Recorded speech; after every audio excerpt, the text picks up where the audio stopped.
बिस्मिल्लाहिर्रहमानिर्रहीम। अस्सलाम वालेकुम वरहमतुल्लाहि वबरकातुहू। उम्मीद है आप सब खैरियत से होंगे। हम आपको खुशामदीद कहते हैं अपने चैनल इस्लामिक हेल्थ पावर में। आज हम आपको इंशाअल्लाह स्किन ग्लो के बारे में बताएंगे।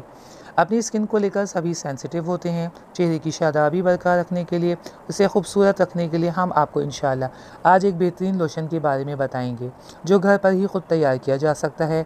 अपने चेहरे की चमक को बरकरार रखा जा सकता है, बढ़ती उम्र के असरात को कम किया जा सकता है। आइए जानते हैं।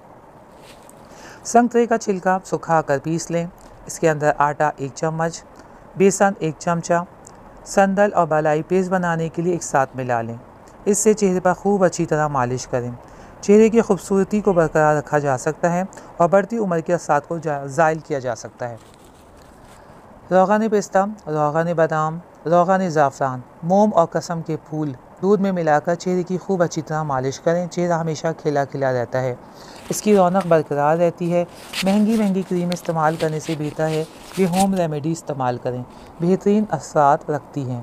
Please don't forget to subscribe our channel, press bell icon for more videos notifications, like and comments, share for सदका जारिया। अस्सलाम वालेकुम वरहमतुल्लाहि वबरकातुहू।